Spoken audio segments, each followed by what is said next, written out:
Salut, c'est Régis de monréchaud.com et dans cette vidéo, je vais vous présenter le réchaud Micron 3 Stove du fabricant suédois Primus. Alors, comme vous pouvez le constater, il y a deux versions, la version sans piezo et la version avec un piezo. Alors, le piezo, c'est quoi? C'est simplement un allumeur qui permet de générer une étincelle et qui facilite le déclenchement, l'allumage du réchaud. Donc, je vais vous donner des informations techniques qu'on va ensuite vérifier. Ce réchaud donc, pèse 58 grammes dans la version sans piezo et 73 grammes dans la version avec piezo.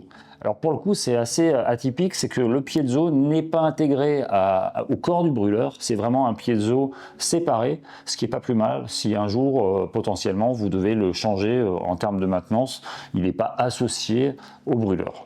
Donc c'est un choix que Primus a fait. Ces deux réchauds, donc après, ils sont complètement identiques. Ils sont prévus pour un usage plutôt 3 saisons et en randonnée, plutôt prévu pour 1 à 2 personnes et on va voir pourquoi. Ils génèrent 2600 watts, c'est-à-dire 2600 watts, c'est la puissance que va générer la flamme, hein, la puissance, la production de chaleur, et ça va permettre pour ce petit brûleur de porter à ébullition 1 litre d'eau en 5 minutes, données aussi qu'on va vérifier. Alors avant de vérifier ces informations, je vous présente ce petit réchaud qui est doté de 3 pieds repliables avec une denture ici qui va permettre en fait à la casserole de ne pas glisser sur le support. Donc on voit bien aussi que le diamètre en fait, des pieds permet d'utiliser une casserole, une popote, une poêle à frire d'une capacité de 0,5 à 1 litre, voire 2 litres, donc effectivement pour 1 à 2 personnes. Ce qui est intéressant donc ici, c'est qu'on a aussi une tête de brûleur qui va concentrer en fait la chaleur au niveau de son centre avec des flammes bleues à l'extérieur. On va pouvoir le constater dans la vidéo. Ensuite, ici, on a un robinet de réglage qui permet un réglage fin de la puissance et donc de la flamme générée avec un plus et un moins. Et donc, on est dans un réglage qui est intéressant parce qu'on est assez loin de la flamme, tout en permettant d'ouvrir à fond le réchaud, mais aussi d'avoir une gestion plus fine de la flamme et donc, par exemple, de concocter des bons petits plats si vous êtes des gourmets en plein air. Alors, ce réchaud est compatible avec les cartouches de Primus, évidemment, qui sont des cartouches de norme EN 417 avec une valve filetée qui permet en fait de connecter tout simplement le réchaud sur la cartouche en vissant la cartouche au cul du réchaud, au cul du brûleur. C'est une norme de cartouche de norme internationale et ce réchaud n'est pas compatible avec les cartouches perçables ou clipsables de marque Camping Gaz. Donc il faut bien une marque Primus ou une autre marque de norme internationale avec un filetage qui permet de visser en toute sécurité le brûleur. Alors je dis en toute sécurité, même si vous entendez un petit pchit de gaz qui sort quand vous vissez, là c'est pas le cas. Mais c'est probable, c'est possible, ça n'a aucune incidence.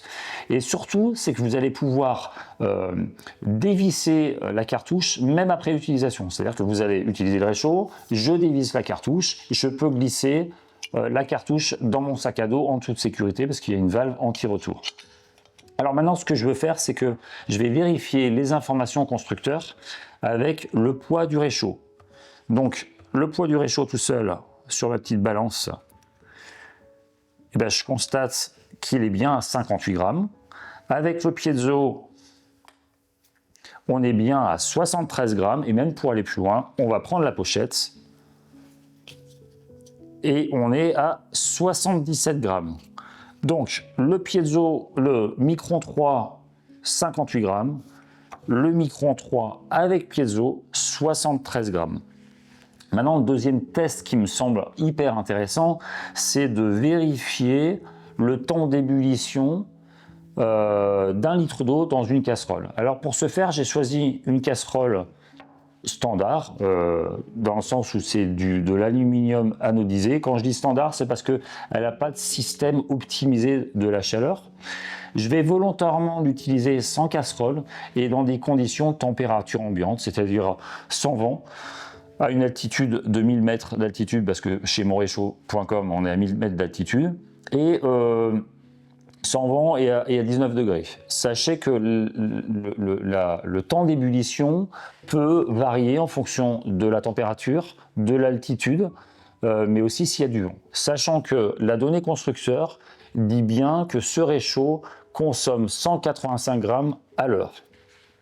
Donc, vérification du temps d'ébullition, je visse ma cartouche sur le réchaud. Donc ça sera les mêmes données pour ces deux brûleurs. Je vais utiliser le piézoélectrique, donc comme ceci.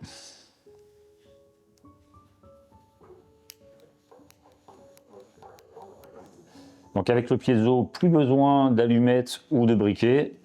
On a une facilité d'allumage de la flamme. On voit ici que en puissance minimale, j'ai une flamme bleue. Mais si j'augmente, donc sur le contour du brûleur, si j'augmente la puissance, j'ai toujours la flamme bleue qui augmente, mais avec une flamme au milieu qui apporte beaucoup plus de chaleur. Donc pour vérifier le temps d'ébullition, j'ai un chronomètre et un thermomètre qui va permettre de calculer la chaleur de l'ébullition, c'est-à-dire à 100 degrés. Je mets mon réchaud à fond. La tête du brûleur, j'enclenche le chrono et c'est parti. Donc c'est terminé. On a 100 degrés, ça porte à ébullition à 4 minutes 58, donc 5 minutes, c'est vraiment conforme à ce que donnent les données fabricants. Voilà donc pour ces deux réchauds, Micron 3 de chez Primus et Micron 3 avec le piezo intégré. Ces deux réchauds, vous les retrouverez sur monréchaud.com. Et en attendant, je vous souhaite de bien cuisiner en plein air. Allez, je vous dis à bientôt pour d'autres vidéos. Salut!